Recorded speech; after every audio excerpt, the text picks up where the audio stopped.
Ritvik. Good morning, Bon. Gigi. Good morning. Good morning, Jit.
I'll wait another minute or two and then we can start.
Can you guys see my screen? Yes. Okay. Okay. Yep. I will start in case other folks if they have to join will join. Cool. So yesterday we covered all of this. Just a single slide to kind of revise a bunch of things that we had covered. We covered that any ML algorithm is just a formula containing some weights and biases which can update on their own. They update on their own because of a error or loss or cost function, which then we use to apply gradient descent or some sort of calculus to keep on reducing or changing our weights and biases so we can reduce this loss, right? So that's what we keep on doing again and again. Looked at two different such algorithm: logistic regression, which were used for classification; linear regression, which is used for regression data sets. looked at bunch of data sets also, how classification data set looks, how regression data set looks. Then we checked out entire pipeline, how usually NLP is dealing with text directly, and you can't work with text, and you can't directly apply these algorithm on text, so you need to convert them into numbers, which brought us to three different. Uh, Let me first pin this down. Yeah. Um, so which then brought us to this state that we did tokenization, stemming, stop word, after which we learned about three ways of vectorizing the text. One was count vectorizer, which really was very simple based on just frequency of the words that were appearing. It had no sense of any meaning or relevancy either.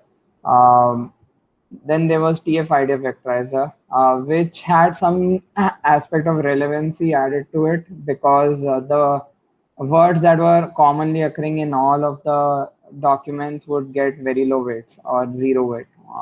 So from that, and the third thing was word-to-vec. These two were called bag of words approach. Word-to-vec was a word embedding approach, a very different approach, wherein what we used to do was first we learned how how word embedding gets learned or trained, and once it's trained, how we can apply it to uh, for each sentence. We can get embedding for each of the word and then average them out, or do a bunch of other techniques to kind of get a single vector for a given sentence. One more thing which I kind of forgot covering, which is, although it was a little, it's easy to notice it, but if you see count vectorizer, TF-IDF vectorizer will often have a lot of zeros in their vectors, while anytime you're using word-to-vec or word embeddings, they will not. So that's why these vectors which have lots of zeros, and usually for any real world scenario, this will end up being 90% of zeros or 95% of zeros, and only 4 or 5% of the entries would be filled by one either numbers or some decimal numbers in TF-IDF vectors. So this is why these are called sparse vectors, because you really have very little information and rest of it is just zeros. Okay, while word embeddings will always end up giving you dense vector, which means that every single point, if this was 300 dimensional, every single point will be a proper number, and most probably you won't see zeros, or even if you see, you might see a couple of zeros here or there, but it won't be filled up with zeros. This also has a consequence. Because of this, what happens is sparse, because this is just 300 dimension long, sparse vectors can sometimes end up being very long, because in this case itself we had 14 length, right? But if I would have written um, just taken even a book only, right, and all the sentences that come up in a book, then that would have caused this vocabulary to be very large, due to which each headline would be a vector of maybe thousands of dimensions, right? In which case uh, it has 900 plus zeros only, probably. So in that case, if you try to store it like this and you store every zero, it ends up taking more memory. So usually sparse vectors are stored in a more efficient format, where you only store the numbers where they are not zeros. Um, and in dense vectors anyway, you already have a smaller dimension. So regardless of, even if I do it for an entire book, entire Wikipedia, every sentence is going to have that fixed length of vector only of 300 dimensions.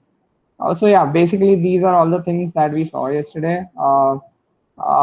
Anything we saw yesterday was an example data set, classification data set, where we had all these numbers and whether somebody's healthy or not, right? Now today's agenda is these four or five things.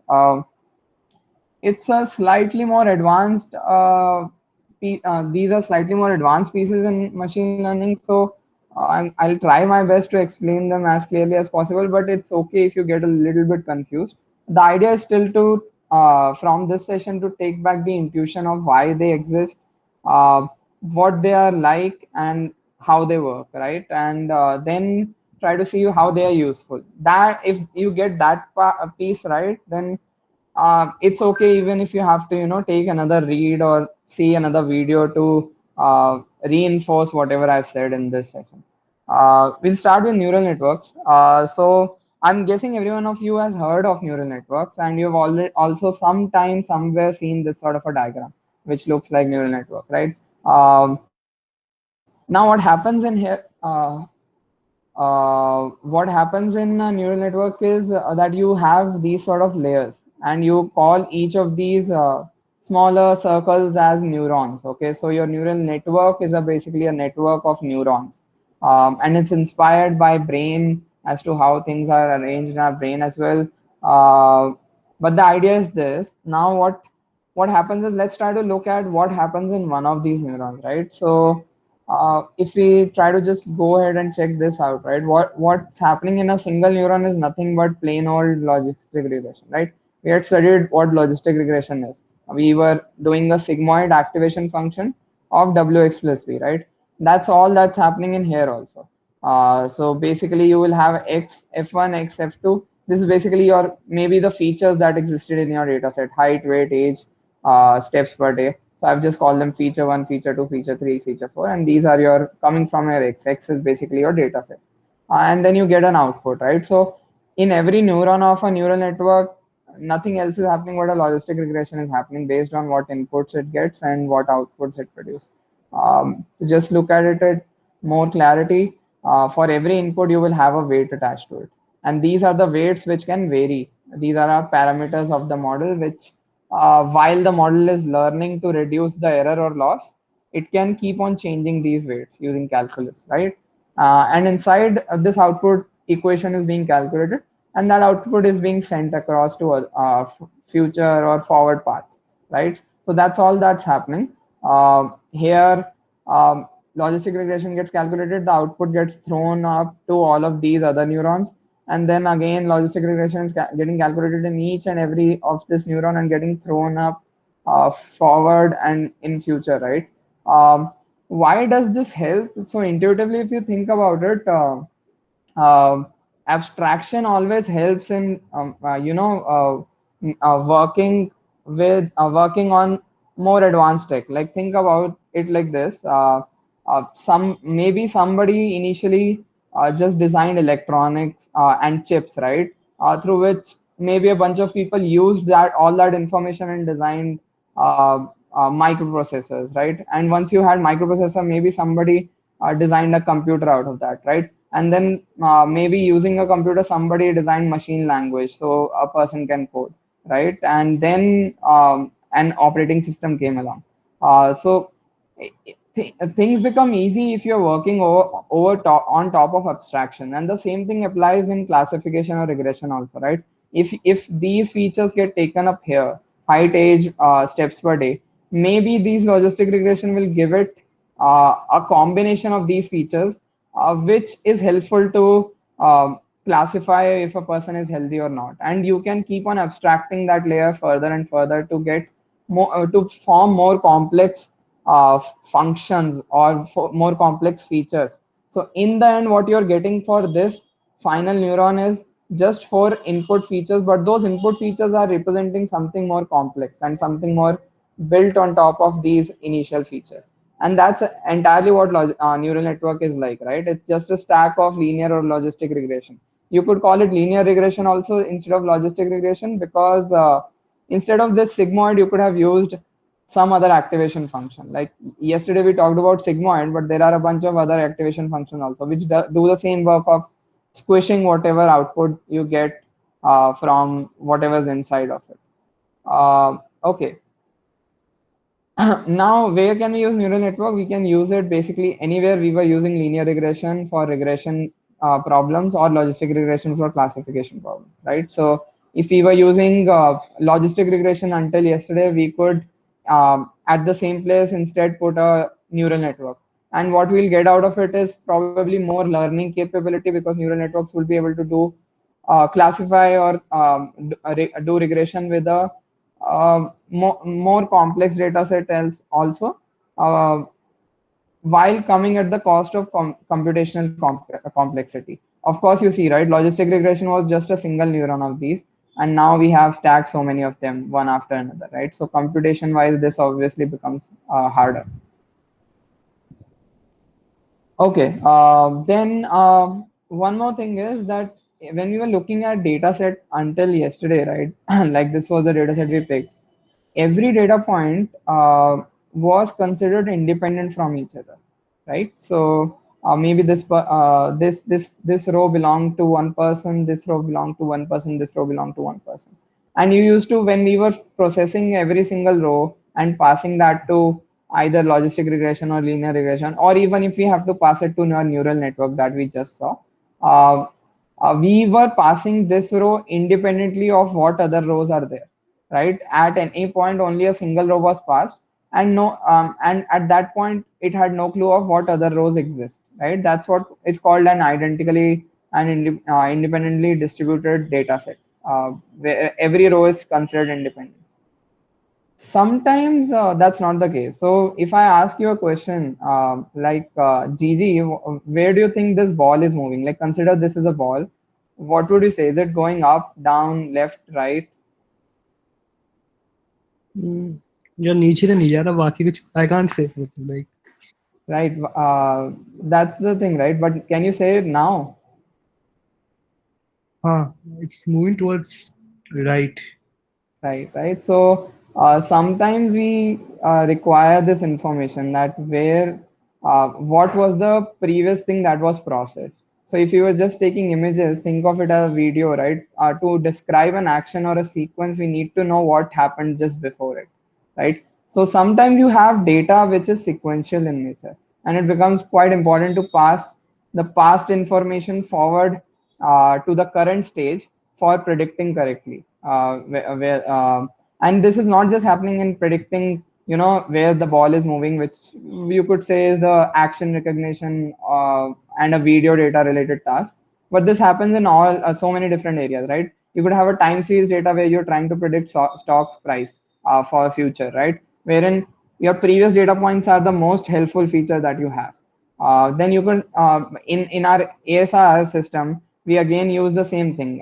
What should be the next word does not just depend upon what user said right now, like whatever voice and sound came up right now, but also depends on what text has come up so far in the previous few words, right? And in text data also, it's quite important. Like we're gonna see it how it's important, but text data is also sequential in nature if you think about it, right? And until yesterday, whatever we were dealing with, we kind of ignored the sequential nature of it, right? Count vectorizer, TF-IDF vectorizer had no idea of like what is the order of words, because we used to just form that vocabulary and just fill it with frequencies or weights.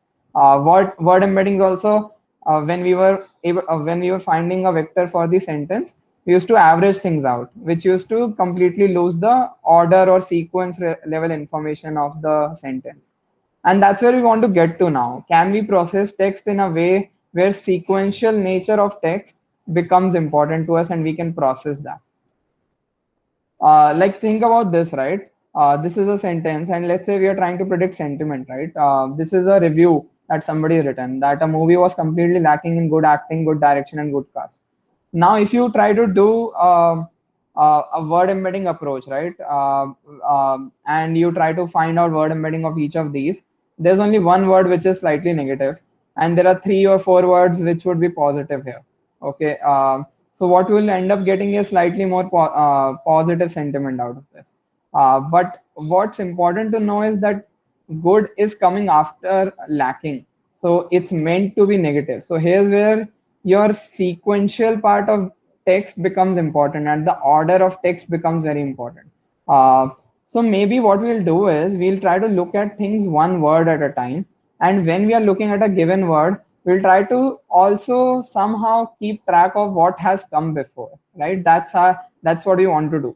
And for that, there is a different neural network, okay, which is called recurrent neural network. Now, to get to recurrent neural network, let's start with the neuron that we had seen in a neural network, right? Regular neural network that we had just seen in the past few slides. What was happening there? It was nothing but inside of it there was something similar to a logistic regression only happening. You used to pass an X, which could be a vector of multiple features. So I've just drawn one line, but in previous thing we saw there were 4. They could be 100 also, right? It's basically a vector that you pass in here, a bunch of numbers, which are its input, and then you get an output from here, right? Output will also be a single number or it could be multiple numbers. So that's completely upon you. I'm just going to change this to be in a vertical direction and change another thing inside of the neuron, right? Instead of sigmoid, let's use tanh here. Tanh is another activation function. So sigmoid used to squish everything between 0 and 1, right? We saw yesterday that even when we are getting that huge number, 170,000 something as the number, it would just make it as 1, and something like -5 would have been something like 0.95 or something like that. Oh sorry, 0.05 or something like that. But that's the idea. It squishes everything that you might be getting from -infinity to infinity in 0 to 1, right? tanh does the same work. So if you see, the shape is very similar in tanh also, but it does it between 1 and -1. Okay. So it's not doing it between 0 and 1, it's just doing it between -1 and 1. And these are the formulas in case you ever want to use it. As such, these are already implemented in framework, so we don't need to. Now what happens is, how do we design recurrent neural network? Recurrent neural network are designed in this manner, that you have that neuron and you are passing a single input to it, which could be a word, say, right?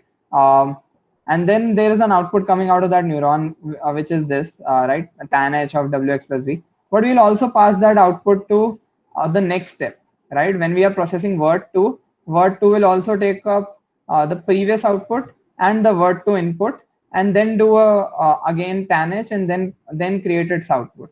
So in essence, what we'll be doing is we'll be passing context of past information to future when we are processing the second one, and that's how we'll start processing the entire sentence now. So we will be able to pass something like lacking as a context to when we reach good, which should keep it negative, right? So that's the design of neural network. What's happening inside of this is, as I said, tan h only, right? But now we have two inputs instead of one. So first we actually concatenate these two. So if this is a vector, this is a vector, you just concatenate them, and then you pass it through tan h. So your x becomes a concatenated version of previous output and this word 2, and then that goes through wx plus b calculation and then tan h, and then you get an output here, and the same output you pass to the next word also, right? And that's how it keeps going on. You will keep on having something like this, and you'll have something like this, right? Like, let's say I had these words completely lacking in good, then for each of the word I have a word vector for it, right? Maybe 300 dimension long, which I've gotten from word embedding. What I've done is I'll keep passing it through, and I'll keep passing the output also to the next function. So every time a word embedding is getting processed, it's also kind of taking care of information that's coming from the past, right? So it's not just processing that word independently, and it keeps going on, right? It keeps going on like this. And then finally, when you have, I've just shortened the sentence because of the space, but let's say that entire sentence was just this, right? Completely lacking in good acting. When you're finally at the last word and you've processed it, that its output is what will now be not just an embedding for acting, but a contextual vector for the entire sentence. Because what it's been carrying is not just the word embedding for acting, but it's also carrying all the information that had come in the past, right? And now this y output that is coming out of this last neuron for the sentence will be kind of representing a vector which represents the entire sentence. And at this point we can have something like logistic regression or anything we would want, right? Even a neural network which can predict sentiment, and that's how we can kind of train a recurrent neural network. So it learns that whenever completely lacking in good acting is coming, whenever lacking is coming and there's good, then you need to learn that it's a negative sentiment, right? Any network, you are training it with a labeled data set. So this sentence needs to be labeled as negative, of course. But I'm saying that just a word vector approach would not have solved it, because it loses the relevance of order altogether.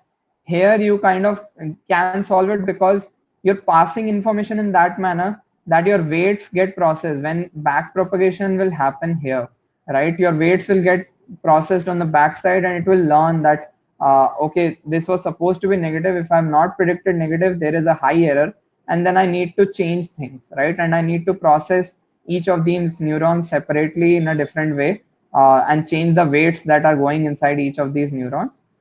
So it learns that lacking in good will still come out to be a negative sentiment and not a positive thing.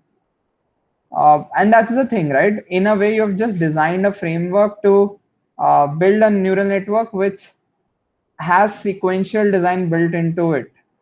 So you can work on sequential data, not just on text data, but on audio, video, any sort of data, right? Okay, but there's a problem with recurrent neural network, or RNNs, right? Which is how they're called. And to just elaborate on that problem, I've just labeled each of the neurons with different colors, right?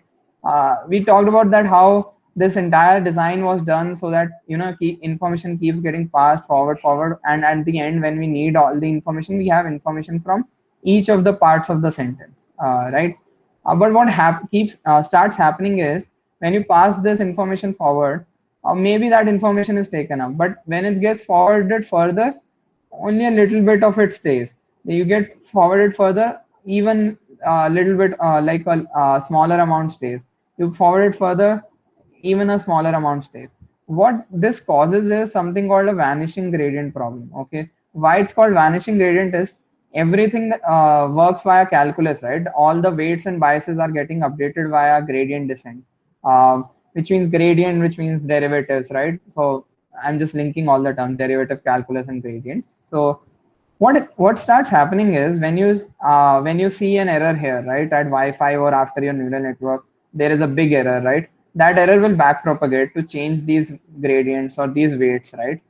It will change the weights for this neuron quite a lot, but as it keeps on progressing backward, to change the weights, because there is a chain rule being applied, the weights keep on getting, the amount by which weights will change for something like lacking is so small that it has a very small contribution at this point, due to which what happens is that if something has come even just few words before, it does not really get accounted for properly. So in this case also, even though we designed our RNNs to be in such a manner that, they should be able to do the sentiment negative properly, they may not be able to do it that well, right? Maybe in this case they might be able to do, but if we had a sentence which was like, say, 15 words long, and your lacking word had come up, or absence had come up as the second or third word, your RNN will probably would have lost all the, or forgotten everything regarding that lacking or absence word by the time it reaches the end. And because it does that, it will not be able to really solve your problem properly, or train properly to predict these things in like a correct manner. So this is the vanishing gradient problem which is there in RNNs.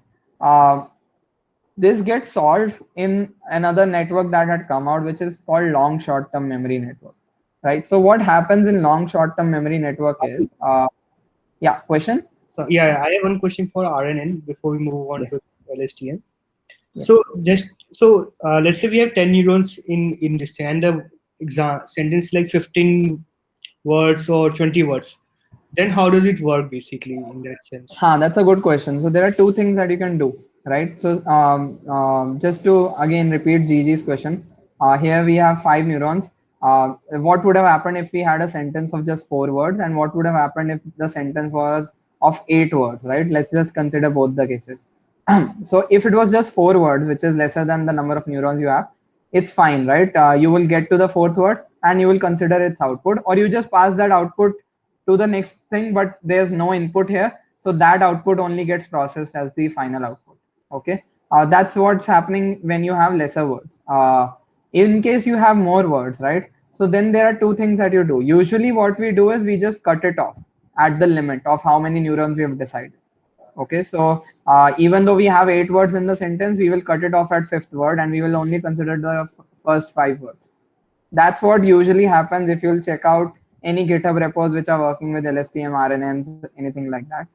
However, usually when people are building RNNs or LSTMs, LSTM is something we'll just come to, but they are very similar in design. When you're working with these, usually you choose the neurons to be a larger value. Like you will choose something like 1024 neurons or 512 neurons.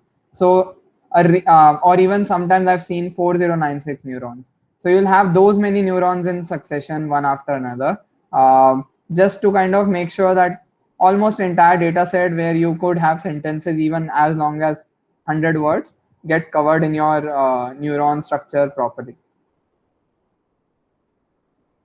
Does that answer the question, Gigi?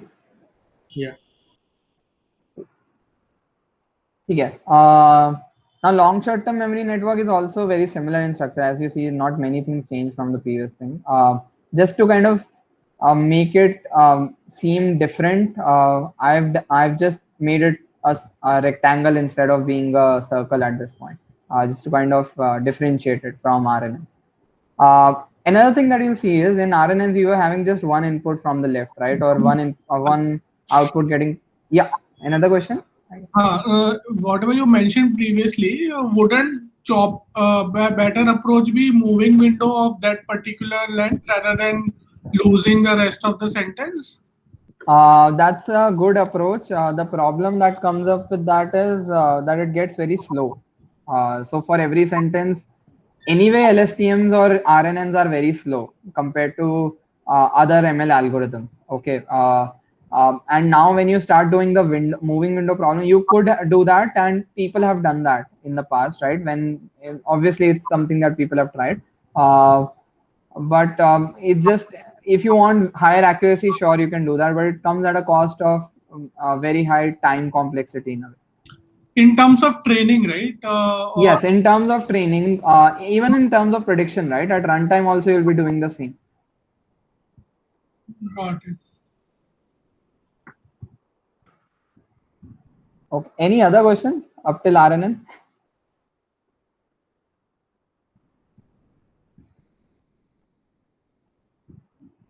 Okay, cool. So moving back to long short-term memory networks, right, or LSTMs in short. So one other thing other than it being a square is that other than just these y0, y1s which we are passing along, we now also have some another input in here which um, in the original paper is called cell state. Okay. Um, an easy term for it is this is just the memory of the network. The entire idea behind long short-term memory network was to solve RNN's vanishing gradient problem. That is, in simpler terms, you want to remember what had come in the past for a longer time. It's still a long short-term memory, so it's not terribly long. Okay, it's not gonna remember things which had come up 500 words before or 2 paragraphs before. It's gonna remember just much better than RNNs. Maybe up till 50 words, 60 words, something like that. It can do decent job at, but not longer than that. And this is, I'm not too certain of the exact number it could be, but usually this is just a ballpark number that based on experience. Okay, so what happens in here is everything else kind of looks similar, just that we have added this cell state, right? So let's try to look at, but in each of these neurons that we have for LSTM, by the way, these neurons are called LSTM units, and in the same case, in RNNs, they are called RNN units. So instead of neurons, sometimes this unit term is used to describe each of these. Now what's happening inside of each of these, just let's just have a look at one of them, right? So here's where things have changed. In an RNN, we had seen that it was nothing but there was a simple tanh inside. We used to get an input. We used to get an input. We used to get an output from previous step. We used to combine that, pass it through a tanh, and then it used to go as an output forward and used to go output as on the top, right? That is all that was happening. Here there's a lot of complication that seems to be happening. So we're going to just cover one by one why these things exist and how they help. Again, at an intuitive level, it's more of a design that had come out as a paper and started getting used and did its job properly and solved the vanishing gradient problem. But with neural networks as such, uh, any neural network, you lose interpretability. So you can't, always certainly say that this is why this is happening. it's more of an intuitive proof that we can give that why this sort of a design works. Let's just try to look at each of these paths one by one to figure out what's happening, right? And cell state is one important thing because that's our memory. Think of this as the memory. So anything that we want to remember and pass on the information, this is kind of serving like a highway for that, right? That, hey, I've remembered something, and you can keep on passing that information forward and forward. And let's see how we can do that, right? So what these paths are called gates inside LSTM network. The first gate that we are looking at is this forget gate. Okay, so forget gates, their responsibility is to kind of answer the question that should we forget something, okay, from our memory. So what's happening in here is we are getting something from our memory here. So some vector we are getting from the memory from past states, right? What we're going to do is we're going to consider current input, current word vector, or current input. It could be anything, right? And we're going to consider whatever we are getting from the previous output. And we're going to combine them, which means concatenate them and do a sigmoid on top of them. Sigmoid, as we saw in previous slides, is activation function, which is going to give you a number between 0 and 1. This 0 and 1 number is, we'll call ft because forget, right? And then we are going to just multiply this number with whatever we are getting, whatever vector we are getting with cell state. If this number comes out to be 0, right, that means that this cell state will become empty at this point, or all zeros, right? Which means that if the current input and the previous output are telling us that, hey, I need to forget everything, then this is one mechanism through which sigmoid will give us a 0 and we will forget everything that we had in memory so far. However, the other side is also true, that if sigmoid gives us a number closer to 1, we are going to remember most of whatever we had gotten from previous. So that's how this is kind of called the forget gate. It's serving as the mechanism to forget, to kind of quantify how much we want to forget from previous memory. And the second path is called input gate, right? This is where our input is getting processed. So this is our current input. This is our last output. We concatenate them. We pass them through a sigmoid, which will do the job of getting an output between 0 and 1, or just a number between 0 and 1. And we'll also pass it through tanh. So if you remember in RNN, that this is all that we used to do. We used to concatenate and pass through tanh, right? And that used to become our output. So here also, this is, think of this like as a partial output in between. But we are now checking how much of that partial output do we want to keep. So that's why there's a multiplication operator here. So we multiply two of them, and then however much of this output we want to keep, that gets stored into the memory. So that gets added. So there's a plus icon here that gets added into our memory. So if this gives out a vector, we will add that vector into our previous memory vector. And that's how you kind of take current input and previous output and process that, and take only that much part which is required out of it and store that. So using this, now don't try to think in an engineering manner that, we are deciding how much it wants to take. All of these things as to how much this I comes out to be, F comes out to be, how much this sigmoid turns it to a 0 or a 1, all of that is learned automatically using weights and biases, right? What we are providing through this LSTM design is a mechanism for it to be able to do this, right? For it to be able to forget something or everything, for it to be able to remember only partially processed input of this current step, or entire input of this current step, right? Or just nothing of this current step. Maybe this current step is irrelevant altogether. So you might want sigmoid to get 0. So what you're providing with all of this is a mechanism for it to learn to do all of that, right? But the actual learning is happening via those weights and biases only inside of all of this. The third is output gate, right? This is where we finally get, this is what gives us the final output. So again, we concatenate, right? Our current input, previous output. We do a sigmoid, which gives us a value of between 0 and 1.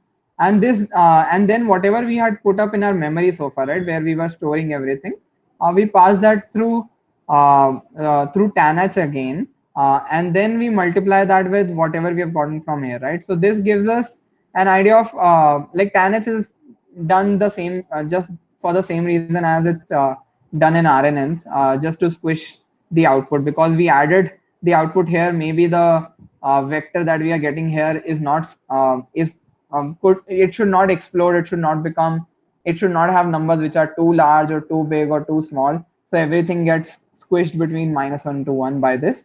And then we try to check how much do we want to keep the output of this part, and that gets taken up by this output gate, which is decided by the sigmoid operation again. And this, that becomes your output here and the output that gets passed, and your memory is preserved and that's getting passed as well. So this is how basically your entire LSTM is working, right? You have these sort of LSTM cells or LSTM units or LSTM neurons, which keep on passing information from one step to another.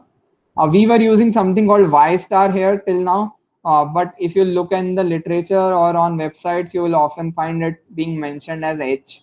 H because it's also, since these are partial outputs and sometimes you're only gonna, utilize the final output, these are called hidden states in literature. So that's why it's often symbolized by H and not by Y. So that's another thing that I want to just clear up.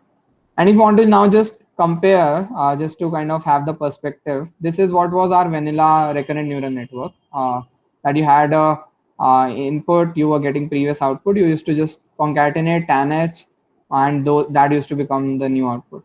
And here you have these forget gates mechanism to partially remember current input processed, and then output also whatever you want to output. You've given all of that flexibility to a network to do.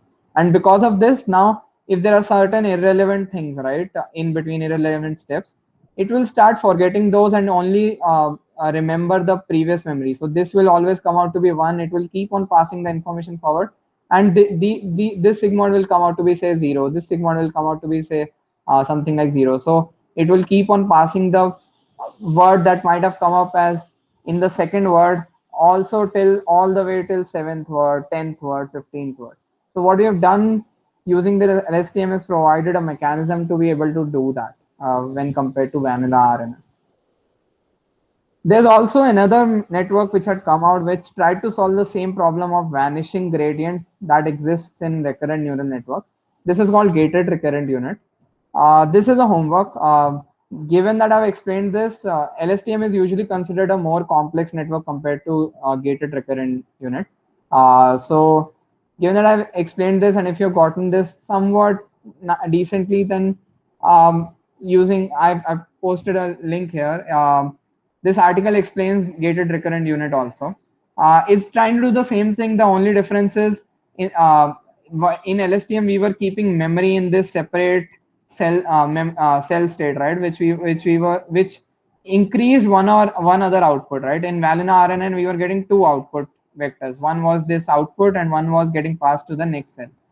In LSTM we used to get three arrows out as outputs, right?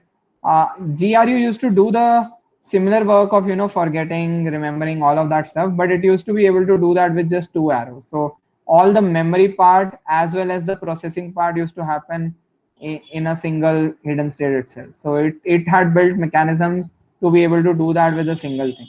Because of that, the computations are lesser in GRU, and because of that, computationally it's a little faster compared to LSTM if you are trying to train it or predict it. But at the same time, sometimes for certain problems GRU end up giving better results, sometimes LSTM end up getting better results. So it's more of a hit and trial thing, that if you come across a problem where you want to use these, you can try with either of them. Ideally either of them can scale well up for any sort of problem, even the problems, any sort of sequence problem that exists today. And it completely comes out to, if you have the time, you can try out both of them. Otherwise, even one of them will work just equally well.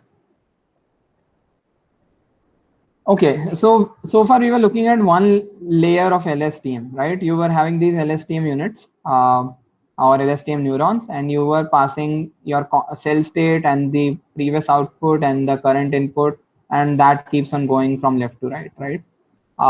You can have multiple layers also. So since every neuron is getting an output also, right, you can pass that to another layer of LSTM. So for which it becomes an input, just like this word was. And then you have another previous output and the cell state and keep doing the same thing. This happens to do the same sort of abstraction that we were doing in a by adding layers in a neural network, right? By adding stacks of logistic regression or linear regression, we were able to work with more abstract things and get a better or a better predictor model out of it, right? The same thing happens here also, same logic, same concept. You are just stacking layers on top of each other, one after another. Usually in experience, I've not seen too many layers, right? Like I've seen two, I've seen four, I've never seen actually more than 6 or 8 of these LSTM layers stacked on one on top of each other. While in neural networks, you will see neural networks of even 100 layers, 500 layers, thousands of layers. But LSTMs, that does not happen because LSTMs are by design very slow. We'll come to why it's slow in a few slides. But that's the idea. Now these LSTMs or RNNs or GRUs, right? All of these fall under something we call as sequence models, right? We can kind of club them together, just like we used to club TF, IDF, and count vectorizer as bag of words. We can club these models which we use to process sequence of data into sequence models, right? Be it GRU, be it LSTM, be it RN. What's happening in here is that currently we were looking at this, right? We were looking at sentiment prediction task. And what we were doing is we used to pass all these words. Sorry, I forgot labeling this as word 3, word 4, word 5. But we were processing all of these words, and then after that, the final output of this word only used to get used, right? These outputs were kind of discarded for us. We were not really using it other than passing it forward. We were not using these, right? That's why they are grayed out. And we were only using this. This is why it's called many to one. You had many inputs, but you were only using one output, the final output. Okay. There's also and since you know we want to be more generic, we are not using just LSTM, right? We could be using RNN in which or GRUs. I've just generalized the entire diagram to have a single arrow passing forward instead of double arrows, because double arrows specify that it's an LSTM. But the idea is just passing information from one step to another in one or the other way. Now this many to one is doesn't just work for sentiment classification. If you want to do intent classification, you can use a similar model that from the last output, whatever you get, you put a simple neural network or even a logistic regression, and you train an intent classification model. You can do a rating prediction also based on whatever user has been speaking in their text reviews. Maybe you try to predict whether it's 3 stars, 4 stars, 2 stars, or their rating basically, right? And there can be a bunch of such problems, right, where you are having a bunch of text or a sequence data, but in the end you have to predict just a single number or a single word or something like that. Those are your many to one sequence models. You also have one to many architecture, right, where maybe you're giving just one input, but then it's continuously producing outputs after that. Let's say one example is music generation. Maybe I'll just give the genre that I want to play pop rock music, right? And if I'll just give a single pop as the word as the input, then it will produce some sound which further goes to the next output, and that becomes the input to the next thing, which will produce another sound which links to this, and that way you will have a audio file that's coming out of it and a sequence of data or sequence of outputs that are coming out of it. The same applies for text generation also, right? Maybe you have just said that produce a text about, and that about may you have added Abraham Lincoln, right? So that's one input you're giving here, but you're producing an entire paragraph. So you're producing a bunch of words, a bunch of outputs, and and the next output is kind of majorly depending upon previous output only, and it doesn't have any extra input. So these inputs get grayed out, and this is called one to many model. You also have many to many. So if you think about a problem like parts of speech tagging, right? Where every word needs to be tagged, whether it's a company's name, whether it's an organization name, whether it's a country's name, right? Or whether it's something else, right? So then what you want to do is for every word in your sentence, you want to tag, does this represent an entity or not, right? Does that represent a particular part of speech or not? Is it a verb? Is it a adjective? Was it what part of speech does it belong to? So in that case, what you want is for every input, you want to have a corresponding output. And as many words you will have, as many output you will have. So this is many to many with the case that output length is equal to input length. And there are a bunch of problems here also where you'll apply this sort of an architecture. Entity extraction is one, which is also called named entity recognition. The other thing is parts of speech tagging, right? So in such cases, you will end up building this sort of a network. There's a last one also where output length may not be equal to input length. So think about translation as a problem, right? You might have in Hindi, you might just say kaise ho, but in English, it becomes a 3-word sentence. How are you? So, so in this case, what's happening is your inputs are 2, but your outputs are 3. So their length are not matching at this point. So this is kind of designed like this, that you pass your inputs, you don't consider their outputs, and from your last inputs output, you pass it forward. That becomes the input to this, and then the output keeps getting forwarded, right? So if you, it's kind of clubbing the many to one and one to many cases in a way, right? And then you kind of come up with this sort of an architecture which works for something like translation. So until even like 2 years back, all the production models that would have been there until BERT and things came along, this was what was being used for translation. And for all the previous problems that we covered, LSTMs or RNNs used to be used with these kind of architectures that we are seeing, right? Many to one, one to many, many to many, or the 2 cases of many to many, basically. Yeah. I have one question.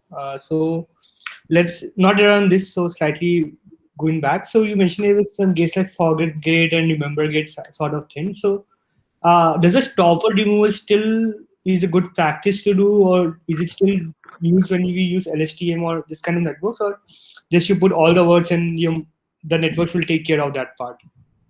Again, a brilliant question, Gigi. So both can be tried. Usually people end up not removing stop words when they are working with LSTM, because these networks have the capability of forgetting those irrelevant words. Okay. So usually nowadays they will just pass the sequence as is. Also because sometimes, you know, these propositions which we used to remove used to contain some meaning which we were getting rid of altogether by removing them as stop words. So now with these networks which have the capability of forgetting as much as they want to forget and remembering as much as they want to remember, you tend to pass the sequence as is. You tend to not remove any words, right? Although it's on you, you can also remove, and you can try to check if that gives you an advantage or gives you a better score. Usually it will end up not giving it. But you know, in case your architecture is not working well, maybe it's not able to forget everything that it's supposed to, right?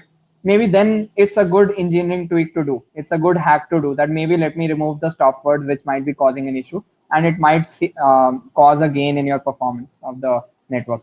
Usually people don't do it anymore. Usually people will not remove stop words now. Okay. Bahul, one question, that are these models works on a labeled data? Yes. Everything's working on labeled data, Ritvik. What we have designed with these network is just a mechanism for it to process sequential data. So it can kind of remember what had come in the past and utilize that information in an ordered manner. But everything is still a labeled data. So if you're dealing with translation problem, basically you have already a labeled data set of the Hindi words and their corresponding English words, English sentences, Hindi sentences, English sentences. You're processing them in neurons by word. If you go back in entity extraction also, it's a labeled data wherein every word is tagged with its part of speech or its entity. And same with text generation is a slightly different case wherein like text generation is also similar in the sense you can give a say a say something like a music genre name, and then you will have an audio file output, right? So it's still labeled data in a way. Just that there is some extra processing needed after these outputs also to kind of form it into a proper playable audio file. In that case, Bahul, then where is the validation layer to measure that the how much loss is happening? I mean, like in Oh, so all of that is, yeah, so that all of that I've compressed in this neural network, right? So once you get all of this, you might have a neural network or logistic regression, anything, right? You could have a you could have a logistic regression also. Let's just go back to okay, that one. so through their back propagation. Yeah, and then you have defined a loss at this point. So every time that your data is not able to predict correctly, you will have a loss. And then it will keep on back propagating through this neural network and back to these, because each of these neurons also have weights and biases, right? And it will back propagate through time also. So this is called back propagation through time, that your future steps are affecting your previous steps. So it's learning what to forget and what to remember. Oh, got it. Okay, so we were at this slide. We just covered this translation use case, right? Where we kind of combine one-to-many and many-to-one use case, right? In a way.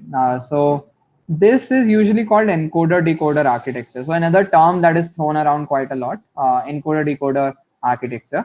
What we do is we consider the part where we are just providing the inputs as encoder part, and then all that information gets encoded into a single vector which goes here, and then everywhere the place where we are just using the outputs and passing them forward, that's called the decoder part, right? So think of it for translation, we are think of it that machine is trying to take as input whatever you have said in Hindi, encode that into a single vector somehow, compress it, all that information into a single vector, and that then it has a separate decoder which can understand this vector uh, and output what it would be in English. Okay, what sentence would be formed in English if this vector has come. So this is usually called encoder decoder, and if you try to think of it, all the architectures that we saw, right? Many to one, one to many, many to many, all of them are basically a special case of these, right? Like this is your many to many case where your input and output length differs. If you would have input and output length equal, you would have these inputs also and these outputs also. If you would want to have a many to one case, these inputs would not be there, but all outputs would be there. Sorry, inputs would be there, just this output would be there. And the other case, one to many, this input would be there, and all outputs would be there. So as such, it's just a special case of this encoder decoder architecture. And this entire thing is also called seek to seek model, basically calling sequence to sequence model, because you're taking in a sequence, you're predicting a sequence. When you're predicting just a single word or a single rating or anything like that, it's still a special case, right, where the sequence length is one. But that's why this is all generalized and called as a sequence to sequence model. Now, remember that yesterday we were having this problem of not having contextualized word embeddings, right? That our word embeddings, that if you remember, we talked about that scenario. Let me go back once. We talked about that scenario where have you seen Litton's acting in a play had come up, but for the word vectors of play, all the nearest vectors to it were belonging to playing a game, not really play as in a theater. So we wanted to contextualize it. So the word embedding that we get for play would depend upon the previous words in the sentence, right? And through LSTMs and these RNNs, we can now do that, right? We saw in the previous slides. Just like BERT is something you guys might have heard of, or GPT-3 you might have heard of. A very famous model that lasted for a very short time though was Elmo. Okay, so this had come out sadly just months before BERT, so it did not have fame for a very long time.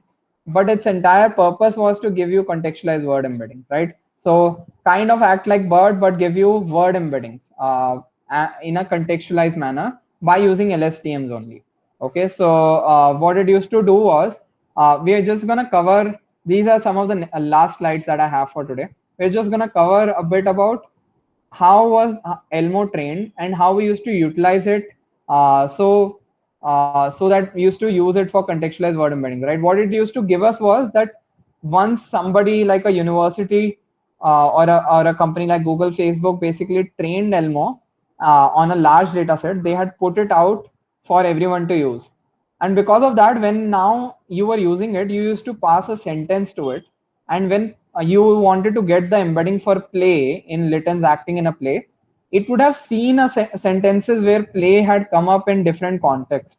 And now it would have, it would give you a embedding for play, which would be different than the embedding you would get in a different sentence like, I want to play cricket. Okay, so it's like a pre-trained model that existed and was open sourced, where you could feed in your sentences and you could get word embedding for any of the words that in your sentence, but they would be contextualized. They would be considering the neighboring words and giving you a more contextualized vector out of it.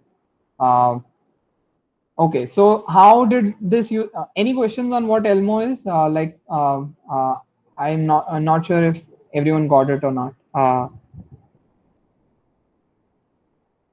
Cool. So now, what used to happen in Elmo was, let's see how it was trained, right? So it was just like we learned right now, right, that you could have words which will have word embedding. These would be your word to word embedding, which are fixed vectors, right? They are not contextualized. You will use LSTM layers on top, and you will stack two of them, right? So you have two LSTM layers, each of them having bunch of neurons. I don't remember, 4,000 neurons or 2,000 neurons, something like that. And then at the end, you would have a, this is FFNN is nothing but a neural network. It's called a feed forward neural network, which is also the default name for a neural network. And then you have softmax. Softmax is just the same as, we were using sigmoid. We have seen sigmoid activation function and tanh activation function, right? Just like that, there's softmax also. So with sigmoid, we were predicting everything between 0 and 1. With tanh, we used to predict everything between -1 and 1.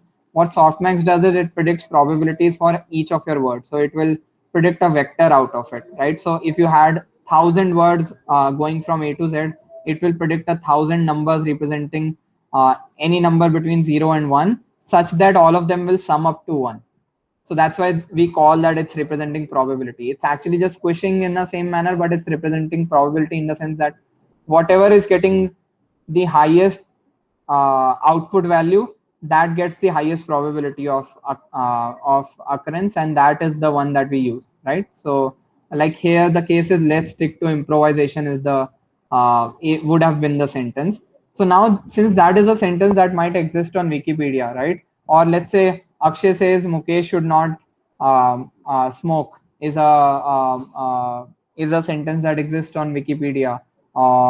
Then what we do is, how Elmo gets trained is, it defines this neural network architecture, and then it masks some words. So basic fill in the blanks that we used to see in school, right? It masks the word in between, and then it says that you have to predict this word. So in a way, again, it's self-supervised data set creation, that we had sentences lying around on Wikipedia. We picked them up, we masked a word, and we know what word that should be. We used to pass the previous words and we used to ask the network to predict what should be the next word. Okay, which is what we learned yesterday was called language model, right? A language model is all about predicting the next word. But it does not just do that in forward manner. It also does that in backward manner. So this is what kind of made it special, that you had a LSTM layer which was going forward. You also had a LSTM layer where things used to go backward only. So here maybe think about a sentence like this. So you will mask an initial input, and then have like maybe in your data set somewhere there was a sentence, hello, is this Rahul speaking, right? So what you'll do is you'll mask hello, and then you'll ask the model to predict that this should have been a hello, and it has to predict that whatever embedding it's predicting here should be the embedding of hello, and that's what it does, right? So there are two language models inside of Elmo, a forward language model and a backward language model. Both are trained on sentences like these, which are auto constructed from the huge corpus of text that we have lying around on the internet. And once they've done so, they are able to form embeddings for every word which are contextualized in nature, because uh, they are getting some information from their future parts also, and they are getting information from their past words also. But how do we really get a contextualized word embedding, right? This is what they used to do. So for like if say we want to get a contextualized embedding of the word stick, right here, let's stick to improvisation mein. Sticking is one thing, while can you stick it on a piece of paper is a separate meaning of stick, slightly separate meaning of stick, right? Or can you pass me that stick is a separate meaning of stick. So now you want to contextualize this, right? So what you'll do is you have all of this architecture working. At prediction time, what you'll do is you'll pass it through this, and you'll concatenate the hidden layers. So whatever output you're getting out of your first neuron, your second layer's neuron of forward language model, and your first neuron and like the neurons of first layer and second layer from backward language model, you concatenate them. So you get two vectors from this, and you also concatenate the original word vector you had, right? And then you define some weights. Okay, these weights can either be learned, or you can define them yourself to kind of keep it under your control, like some scalar weights, right? And then you sum them up, and that in essence gives you a contextualized word embedding now. So this is how Elmo used to work. It's a pretty famous architecture. I think it's still used in some libraries and stuff if you want to get word embeddings which are contextualized. And this is why just using word2vec is not really a great deal in 2021, right? Because this had come out back in 2017 or 2018 itself, and this works much better because it has been trained also on an entire internet of corpus, and it's been open sourced. And now when you pass a word like let's stick to improvisation, stick will get a different embedding compared to when you have, hey, can you pass me that stick, right? So in both the cases you will get a different vector for the final vector for stick. And that's how it utilizes context, right? And we have solved the problem that we were having till word2vec. Now we have utilized our context and sequence information as well. But there are still some problems. And that problem is that there are two problems. One is that all of these sequence model, any LSTM, RNN, GRU models, they are super slow. Okay, they are terribly slow in prediction and in training compared to neural networks, regular neural networks or logistic regression, linear regression, or even other machine learning models that exist out there. The reason for that is, if you think about it, right, when we were dealing with, let's just for a moment try to imagine how when we had formed a sentence vector via count vectorizer, and we used to pass that to a logistic regression, right? When we were doing that, we were passing the entire that entire vector. We had formed it as 14 different features, and we were passing all those features at once to the neural network, and they were getting processed in parallel, or all of them could be like passed to the network at the same time. Here what's happening is you are not doing that. You are processing one word at a time, and until you process the first word and its output has been generated, you can't process the second word, because second word's input has to be concatenated with the previous word's output. So until and unless you've processed one word, you can't move to the second word. So you've changed your way of working from working directly at a sentence level to working at word level for every sentence. And this kind of makes it very slow. So this was one problem that existed with seek-to-seek models or your RNNs, LSTMs, right? The second problem was when we are thinking about a use case like translation, right? Wherein say you had an encoder here and you had written a sentence in Hindi, and then you want a translated output in English. We just considered a very simple of kaise ho and how are you, right? What if that sentence had been a long paragraph, right? Do you think that entire paragraph's information would be able to compress in a single small vector, so that single small vector can be decompressed into an entire long paragraph in the other language? That usually does not work out that well. Like that's why initial translation models that were existing online did not used to do that good a job on longer sentences. So this is another problem that existed in seq-to-seq model, that this used to become a bottleneck because we were just passing between encoder and decoder, we were just passing a single vector. We were not passing information from previous, just a single output vector. And how we solve this will be part of the next session.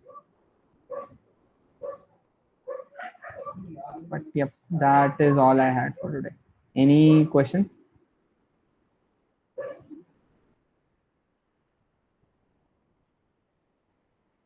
Okay, no questions today. Bahul, how do you Yeah. decide that whatever the LSTM or RNN that we need another layer, right? How basically decide this neural network architecture? So usually, see, with not just with LSTM, but any neural network architecture, right? It's completely a parameter that you control, which is why it's called a hyperparameter, right? It's not a parameter that ML model learns. It's on you to try out different cases. So maybe a good approach is, and there's no knowledge on this, Ritvik, that for a given problem, 2 layers will work better. For another problem, 4 layers will work better. There's no best practices like that, anything like that. It's all experimental in nature. So what you do usually is you will start with a single LSTM layer, and you'll see if that's able to do the job for your data set already, right? Because you have a labeled data set, you can try to see how well it's doing, right? You can divide that into training and validation data set, or training and testing data set. You can try to predict how well it's doing on your test data set, and see if it's getting you the score that you want for your accuracy F1 score, whatever you're looking at. Then it's good enough, right? You don't need to add another complexity on top of it, which will make it slower further. So that's usually what you do. You will add layer one by one, and you'll stop where it stops giving you good returns on adding that layer, right? Maybe you're adding another layer, it's taking twice as long to train, but it's only giving you a 0.1 increase in your F1 score, right? So that's not worth it. So you kind of judge it based on doing these experiments and figuring out what works well for you. And the same is case not just for layers, but how many neuron units would you have on in every layer. That's also that you can kind of judge based on how long of a sentences do you have in your data set. But still, it's a hyperparameter. It's something that you have to come up with. Should you keep it 128? Should you keep it 256? Should you keep it 2048? Right. So that's completely upon you. Okay. Just a piece of trivia, or fun fact. In Dekho, like, because we are going through all of this, I'll just maybe share where we have used these things, right? On Dekho recommendation side, I think we talked about in the last session also. We had used classical in our classical NLP approach, because all content have text related data. We used to use count vectorizer and TF-IDF vectorizer there. Word embeddings is something we have used, which we covered as well yesterday. Is something we have used again in Dekho, but when we had introduced BERT at that time, we used it for tags, because every content used to have tags. Like for example, Black Panther will have Marvel as a tag. All right, so that's where for tags we used to use word vectors. Now today we covered LSTMs, right?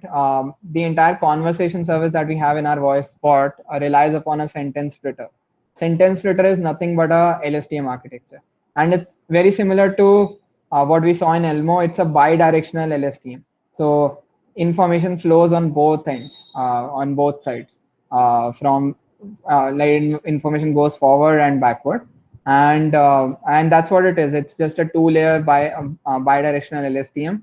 To which we feed that sort of a data that if you are feeding all of these sentences, it tries to predict where for every sentence, it's a many-to-many architecture, but of equal input and output length. So it's same as part of speech or entity tagging. But here the entity that it's predicting is that if a given word is a beginning of a new sentence, and otherwise all other entities are null entities or zero entities. So for every word it tries to learn to predict that if this was my given sentences data, then at this word, a new sentence has begun. And that's how the same bidirectional LSTM many-to-many architecture that we just saw today is being utilized in sentence splitter. We are going to cover whatever we'll cover in the next session, mainly regarding attention, transformer-based model, BERT and convert and these kind of things. Those are, of course, being used in RASA for intent classification. So we're going to cover all of that in the next session. Okay. Any other questions? Any other suggestions, doubt, feedback? Anything is welcome.